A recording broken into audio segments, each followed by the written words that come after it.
Greetings, ladies and gentlemen, and welcome to this latest narration of the web series The Human from a Dungeon. If you are new to the series, there is a playlist listed down below in the description. And as always, I hope that you enjoy. Chapter 77, Nick Smith, Adventurer Level 7, Human American. Tartars watched me with a pout as I took another step back and wiped what I hoped was a sweat off my face. Mamolderbrand waited for Tartar's explanation for a moment before clearing their throat. The aggressively flirtatious AleCuevo sighed and turned to Mamolderbrand. I got bored, so I decided to spy on the enemy, Tartar said. I noticed a bunch of crows on their side of the battlefield, so I disguised myself as one and just flew around a bit. The real crows weren't very nice at all. Called me all sorts of names, like false-wing, decoy, and bitch. But they didn't tell the vampires about me either, so I guess they weren't all that bad. Skip to the part about them turning Alkin into vampires, please, Mamolderbrand snarled. Patience. I risk my life, probably. I should be able to tell the story however I want. The longer you wait, the more of them are turned. Right, I don't think so. There's nothing we can do about it at the moment anyway. Even if I waited another hour to tell you. I don't think that it would make any sort of Tartars, Mamolderbrand interrupted with a growl. Tell me what you know. Now. Fine.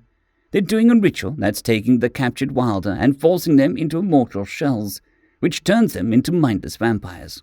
They just stand there creepily until they're given a task. But how? Mamolderbrand's expression went from anger to bewilderment in a record time. You can't make vampires. That's a divine punishment. And how are they able to force the pact? I don't know. But there was definitely some demonic elements in the ritual. Tartars crossed her arms, grinning, as I looked away from her bulging chest. Very bad vibes. Demonic. Well, that complicates things. I guess that means we have no choice but to go with your suggestion, Nick.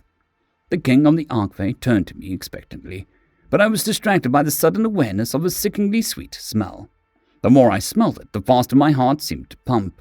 It wasn't long before I realized that my blood was pumping to a very specific location. I glared at Tartars, whose grin had grown malicious. You've got to be fucking kidding me, I growled. You absolute I agree that Nick's strategy would definitely be effective at keeping more wilder from being snatched away, York interrupted. I don't see how it would help with getting the captured Fae away from the vampires, though. Tartars began to laugh maniacally, as my eyes shot metaphorical daggers at her. It, them, whatever. Anger rose within me like a volcano ready to erupt. Trembling, I tried to calm down by turning my thoughts back to when I last felt like this. It was a few weeks after Cass and I had started officially dating. I'd gone over to her house on the weekend to study for a test on Monday. She was still wearing her pajamas when she answered the door, with a few buttons undone, just low enough to let me see down her shirt without actually seeing anything. Well, Nash said, looking back and forth between Tartars and I. We want to work our way through the vampire lines to try and rescue their current captives. The shields will help keep us good formation to do so. Looks like they're focused in on northeast, so maybe going for their flanks would be a good idea. Nash, Jukka, and Mamolderbrand huddled together and muttered to each other over the stump while glancing worriedly at Tartars and I. Keeping Cass in my thoughts, I locked eyes with Tartars. What is this? I demanded, shifting uncomfortably. Tartar stopped laughing and grinned like a shark. I believe you call it perfume. Algebron suggested it. I did no such thing, a voice to my left said. Algebron entered the clearing at a steady pace and approached us. Tartars turned to them and pointed accusingly. Yes, you did, they said. You said that humans spray themselves with fragrances that they find pleasing in an attempt to mimic mating pheromones. Pheromones, I shouted, feeling unusually aggressive. Tartars bit her lip and raised her brow at me flirtatiously, and I had to take a deep breath and stop myself from drawing my blade. Then Algebron waved their hand, and a calm spread over me, easing the tension that had been working its way through my body. The sweet smell dissipated as Tartars glared angrily at my savior. Be at ease, Nick, Algebron said. Tartar's prank came from a place of affection after all. I'll try to look at it like that, I grumbled. So why did you tell them about pheromones in the first place? Tartars has done little more than speak of you since last we met. There was a lot of questions about you and some about humanity in general. I thought I was being careful with my answers, but I'm afraid that wasn't the case. It worked, though, Tartar said smugly. Didn't it? You got aroused by me. You're wrong, I shook my head angrily. If I were aroused, and I'm not saying I was, it was because of the pheromones, and I was thinking about Cass the whole time. You ungrateful little... Tartar's snarl cut off as they regained control of themselves. Fine, you're in love, whatever the hell that is. But she's not here, Nick. You don't have her to comfort you when you're hurt. And I can be that for you, so why not? Am I not a Don't bother, Alderaan interrupted. You won't like the answer to those questions. And we have far more pressing concerns, do we not? Tartars regained a neutral expression and coldly glanced between myself and Alderaan. Fine, they said. Without so much as a backwards glance, Tartars strolled over to the rest of the group. I took another deep breath, struggling to cope with the swell of emotions that had overtaken me. Anger at the deceit and refusal to respect my wishes, melancholy for the memories of Cass that were unexpectedly brought up, shame at how my body reacted to something as simple as smell. Alderaan gestured for me to follow them. Once we were far enough away that we could no longer hear the rest of the group, they turned to me. Tartars didn't do this out of malice, Alderaan unnecessarily explained. It's just how we are. I know, Nick replied. I remember. And don't be so quick to lump yourself in with her. You don't do things like that. Not to you, no. Because I know almost everything about you. Pranks are how we learn about things that think. Why not just talk, though? Talking only works with other wild ones. Everything else can die without consequence, so long as their deceit remains undiscovered. Alderaan sighed softly. We can't. But pranks and the like elicit an honest response, more often than not. If we suspect the response is dishonest, we keep pranking until we get an honest one. I nodded, suddenly understanding a lot of the memories that Alderaan had inadvertently shared with me. Yoke was right. The Fae are weird. They understand us about as much as we understand them, less in some cases. I kind of feel bad, though, I said. Getting rejected by someone you love never feels good. Alderaan snorted. I wouldn't feel bad if I were you. Tartarus doesn't love you. We're not capable of that. Not really. She feels infatuation, desire. She wants you, yes, but not to love. To keep like a trinket. Maybe even just to use and discard, though I have my doubts about that. You're not capable of feeling love? No. I felt it when I was reliving your life, and it's an alien feeling to me. I've never felt that before, and I never will again. I can't even process the reasonable explanation for the feeling, or why you're able to feel it and I can't.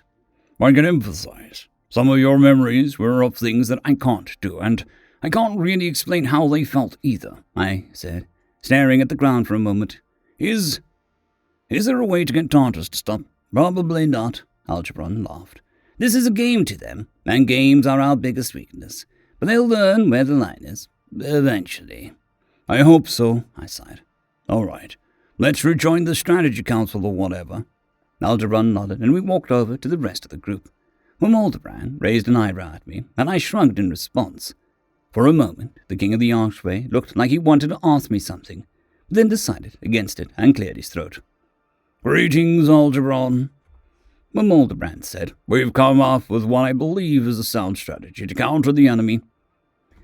That is good news, Alderaan bowed their head. We're going to split our forces into 3 groups and flank the enemy, Nash explained. The goal is to break them and push forward to their centre, where they're keeping the prisoners. The mindless ones won't break, though, Tartar sighed. They're being controlled. Yes, and Brood are fiercely competitive, Alderaan added. They're unlikely to flee unless they see someone else do it first.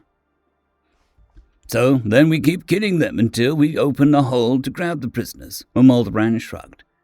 The others argued back and forth a bit more, but a thought occurred to me, and wouldn't go away. The Fae get reborn if they're killed. The only reason the Archfey don't want to kill them is because they're punished. So what if... I put my tongue between my molars and bit a little to clear my head. There aren't any spells that I know that would guarantee a quick and painless death. If I could make a nuke spell, that would probably do it. But that would be a very, very bad thing to teach the Fae. Plus, I'm not confident that I wouldn't end up caught in it. Assassination? But how? Alderaan asked, pulling my head out of the clouds. I saw a taskmaster of the mindless ones, Tartarus explained. If he dies, they'll probably stop doing whatever they're doing. Why didn't you kill him in the first place? Because he's near the prisoners. They'd get caught up in my attack. And I assume that you don't want me becoming a vampire, Tartarus laughed, but I can guide someone who's a little more subtle to his location. Mamoldran and Tartus glanced at me. I resisted the urge to audibly sigh. Ooh, I get it now, Mamoldran said. Well, it looks like this is what the higher ones wanted when they brought them here. Crap, Nash muttered. This is going to be a hard fight. Indeed, Yuk said. Actually, I think you two should hang back, Algebron said. The three of us stared at the archway, dumbfounded. Huh? I managed to say. Orcs are vulnerable to being turned, Algebron explained, or at the very least becoming food.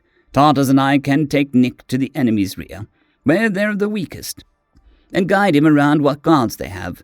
The main attack will serve as a distraction, and Nick will serve as our assassin. And what happens after? Yuk asked. He'll be surrounded by vampires. Well, we know he's fairly capable of withstanding the fair realm, Mamoldran added. Didn't even throw up. We can use that to get him out. We can also use it to get him into a good location. Why not right where the vampire is? I asked. There's a fairly noticeable maelstrom of energy when their fair realm is breached. If we pop you into their encampment, they'll all notice. That's not a problem for popping you out, though. My stomach twisted. I couldn't really tell if this was because of the thought of using the fair realm or the nervousness due to the task at hand. I'll need some time to recover after, I said.